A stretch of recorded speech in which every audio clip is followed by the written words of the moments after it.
ಧರ್ಮಸ್ಥಳ ಕೇಸ್ನ ದುರುಳರು ಯಾರೇ ಆಗಿದ್ದರೂ ಸತ್ಯ ಹೊರಬರಲಿ. ಧರ್ಮಸ್ಥಳದ ಪ್ರಕರಣದ ಬಗ್ಗೆ ನಟ ಪ್ರಕಾಶ್ ರಾಜ್ ಹೇಳಿಕೆ. ಧರ್ಮಸ್ಥಳದ ಸಾವುಗಳು, ಶವಗಳ ಅಂತ್ಯಕ್ರಿಯೆ ಪ್ರಕರಣ ಸರ್ಕಾರವನ್ನ ನಿದ್ದೆಗೆಡಿಸಿರುವುದು ಸತ್ಯ.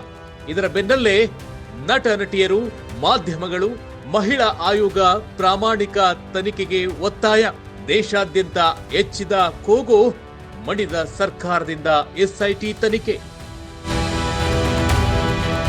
ಧರ್ಮಸ್ಥಳದಲ್ಲಿ ಅಸಹಜ ಸಾವುಗಳು, ಶವಗಳ ಸಾಮೂಹಿಕ ಅಂತ್ಯಕ್ರಿಯೆ ಪ್ರಕರಣವು ಇಡೀ ರಾಜ್ಯವನ್ನೇ ಬೆಚ್ಚಿ ಬೀಳಿಸಿದೆ.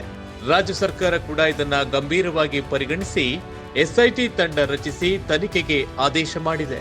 ಇದರ ಬೆನ್ನಲ್ಲೇ ಸಾಮಾಜಿಕ ಮಾಧ್ಯಮಗಳಲ್ಲಿ ಸಾರ್ವಜನಿಕರು ಹಾಗೂ ಸೆಲೆಬ್ರಿಟಿಗಳು ಕೂಡ ಧ್ವನಿ ಎತ್ತಿದ್ದಾರೆ.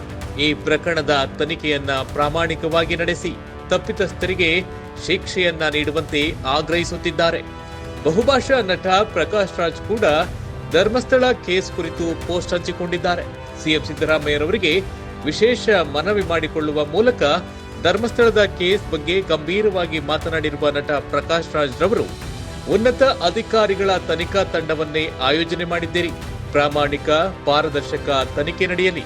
ದುರುಳರು ಯಾರೇ ಆಗಿದ್ದರೂ ಸತ್ಯ ಹೊರಬರಲಿ ಎಂದು ಸಿಎಂ ಸಿದ್ದರಾಮಯ್ಯರವರು ಹಾಗೂ ಗೃಹ ಸಚಿವರಿಗೆ ಪ್ರಕಾಶ್ ರಾಜ್ ಮನವಿ ಮಾಡಿದ್ದಾರೆ.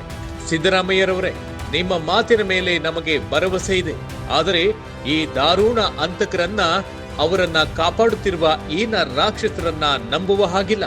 ದಯಮಾಡಿ ತನಿಖೆ ವಿಳಂಬ ಮಾಡಬೇಡಿ. ಸಾಕ್ಷ್ಯಾಧಾರಗಳು ನಾಶವಾಗುತ್ತವೆ. ತುರ್ತು ಕ್ರಮ ತೆಗೆದುಕೊಳ್ಳಿ ಎಂದು ಎಸ್ಐಟಿ ರಚಿಸಿರುವ ಬಗ್ಗೆ ಮೆಚ್ಚುಗೆಯನ್ನ ಸೂಚಿಸಿ ಪ್ರಕಾಶ್ ರಾಜ್ ಸರ್ಕಾರಕ್ಕೆ ಆಗ್ರಹಿಸಿದ್ದಾರೆ.